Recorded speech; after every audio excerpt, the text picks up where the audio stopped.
Hi everybody, I'm Andrew Pierce and welcome to I Fucking Love Whiskey. I'm here with my co-conspirator as always, Joseph Limbaugh. Hello, I also fucking love whiskey, and I'm just excited to be here. Yeah, I'm excited to be anywhere. Is that saying, right? And as always, we have a special guest with us. This week, it's Arlo Sanders! Woo! Hey, you guys. I fucking love whiskey also, and I am very excited to drink some. We're very excited to have you here. You're a talented musician, an improviser, and quite a shirt wearer. You know what? A really good shirt wearer. Thanks. I am just really into loud, obnoxious shirts. Yeah. And what better than a loud, obnoxious shirt in an afternoon filled with drinking? Yeah. No one here is disagreeing with you. Yeah. That's perfectly We're all on board. We're all on board.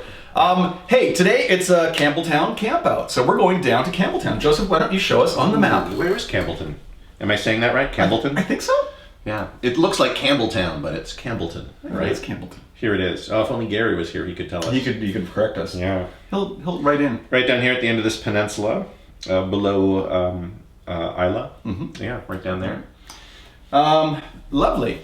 Now, it is the smallest region of all the Scotch whiskey regions. It's got 3 distilleries in Campbelltown, and a nice leisurely 9-minute stroll will take you between all 3.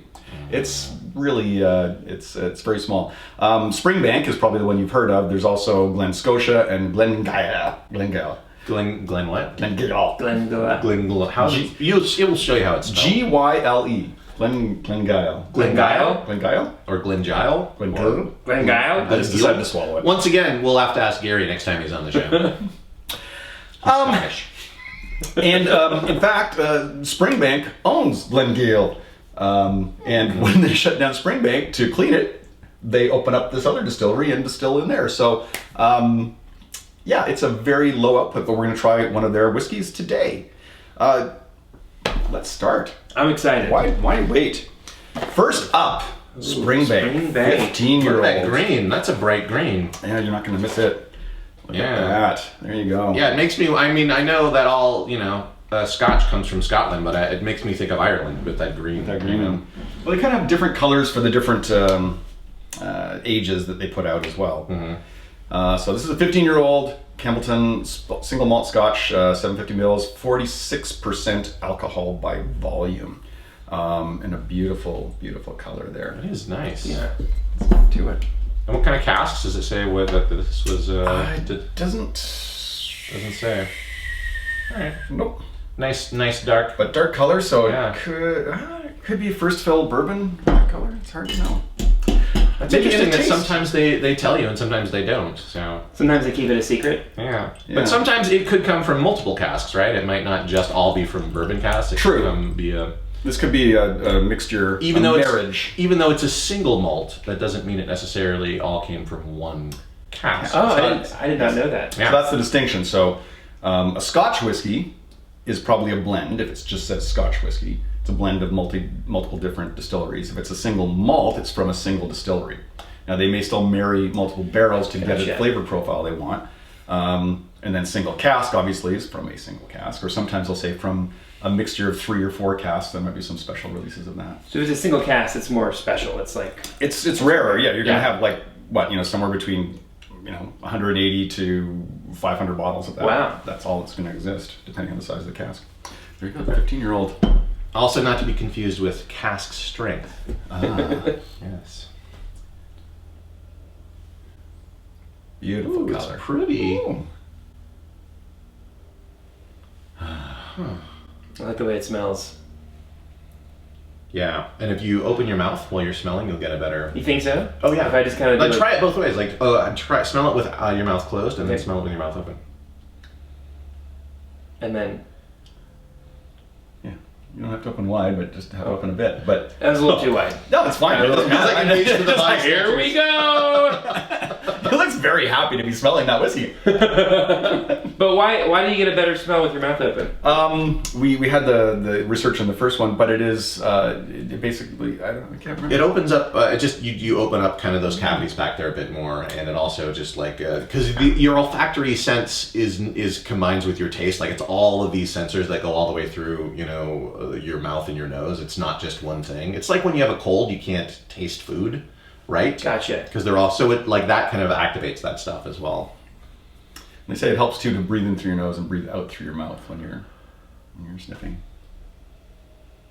Yeah, it's kind of nice. Oh, look, right down there it says why opening your mouth helps. Oh, right down there. Well, nor cool. would I said that. That's probably more accurate because someone Googled it. Can't read it backwards. It's really great that that's down there. It's helpful. Yeah, super helpful. Oh boy, it's just nice and fresh. Yeah, A good start. it's like fresh cut grass.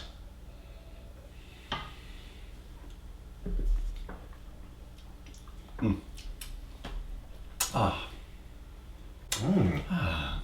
It's got a bite to it, but it's a warm bite.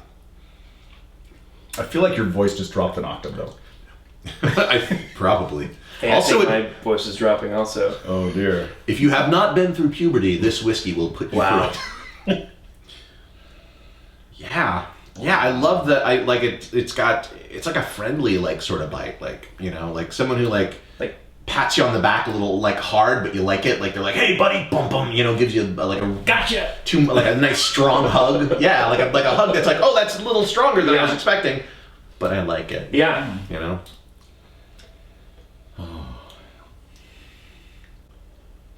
Yeah, I like the way this makes my mouth feel. I mean, Perfectly legit. It's got a real good mouthfeel. it makes my mouth feel really good. Kind of a nutty smell, I think, and flavor. Yes. Yeah. That hazelnut Yeah. sort of. That's what that was. Now, can you guys answer a question for me? Maybe. When it comes to this, like, so the best way to drink this kind of whiskey, not with ice. It's to everyone's preference, and you can do whatever you want with your own whiskey. This ain't your whiskey, though. This is my whiskey. So, basically, when you add ice, you're not controlling the amount of water that you add to it. And what we'll do? Oh, I forgot to put the water out. Watch this. Oh wow, there it is. There it is. We're gonna probably cut that song out. Yeah. I don't know. I We'll kind of see. like it. We'll leave it as an extra. You can I click kind of on liked it. So what we'll do is we'll add just a single drop of water, and we'll see just how much the flavor changes. Oh wow! Okay. Just a single drop is enough to change the nature of it. And if you put in too much, you can't take it out. So that's why I like to control it, because you're going to the single malts because they're a very specific taste. And if you add water, you're going to dilute it, and you're going to make it more watery towards the end. Again, you can do what you want, and the ice also cools it down, which also helps hide the flavor. So. Occasionally, we will encounter a scotch that no one wants to put water in because it's so good. We don't want to take the risk because it really can change the flavor and everything. It changes the nose. The whole experience is different. Sometimes it doesn't change it much. Sometimes it's like, wow, this is like a different scotch. So that's what So that's part of the science. It's just science. Wow, science is incredible. Yeah, and if you look down here, you'll just see some random chemical formulas that Oh, cool. that don't have anything to do Oh, with that's what my we're talking favorite one about. right there. Yeah. Yeah, oh, that's a good one. Yeah. I like how you guys are just creating work for me. All right, I put a drop of water in. Yeah, See I'm what gonna- this You can do does. it. I want to try that also. I will science this. I don't know if I want to. Unless you say it's really good. I don't know. I'm just really curious now. Well, you know what? I'm gonna do one more taste here. Yeah, just so you can remember what it was before the water. Yeah, it's I don't know. I mean, after you try with one drop, you can try with two. You can keep going if you want to experiment further. This one. Well, it does open it up a bit. It's sweeter. There's more of like like syrup caramel flavor, but I feel like it takes away some of the oomph that I really liked the first time I had it. It makes it a little more. I mean, if you want it to be, I think, a smoother scotch, like it's not a bad experience, but yeah, I like it better without the water, I would say, but they're not by much. That's what I would say. It is interesting how like that one tiny little drop changed made it. such a difference. Yeah. Yeah. That's insane. That's Yeah. Science. science. Like the nose is like almost gone. It seems like with the drop of water. I That's know. the one. But the flavor is, opens up a bit. Yeah. Yeah. This is. You want to try it and smell it? Yeah, try it or whatever. Oh yeah, Isn't that interesting? Like I've never experienced that where it's like it's almost like it's supposed to open the nose because it pushes the alcohol molecules away and lets the remaining wood and stuff from the malt come out.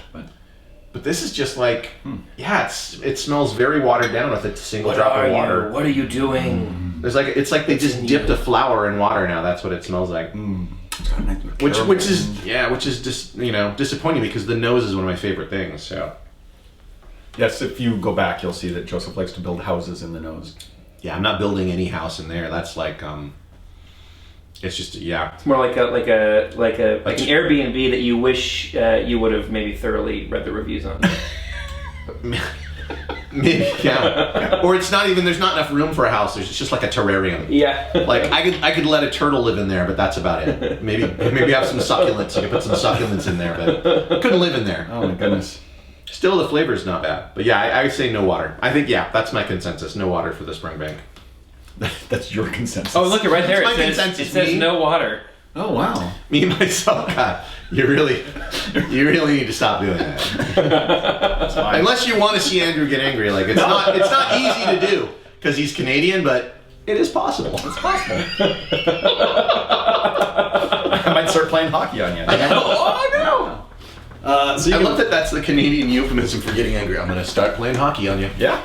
I just made up. Speaking of hockey, did you guys the story of like the Zamboni driver? Yes, the emergency yeah. backup goal. Yeah. Yeah. I mean, like, I want to see that movie.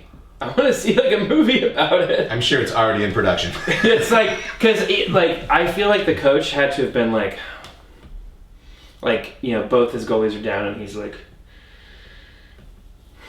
yeah, just put in the Zamboni driver, like that. He was probably so like, just put him in. We have to have a goalie, But the fact that he was so kick-ass, Yeah. All clubs do have an emergency backup goalie that's around, and it's usually someone who plays league games and just happens to work in the arena, and they're just like, "Yep, you're in." So what a Cinderella story, because he's probably been playing for like 35 years in rec leagues and just gets called in. It's like, all right, yeah, let's do this. Yeah, what an opportunity. Let's face NHL players. But it's a nightmare as well. like, could you imagine being a guy at Staples Center who maybe like you are like a hot dog vendor, and it's like everybody goes down. It's like, all right, well, let's throw in Bob. You're playing with the Lakers. Yeah. I've seen you did some pickup games, Bob, and we know that you're a pass first kind of a player, and And then just goes in and is like just stopping layups everywhere, keeping winning every jump shot.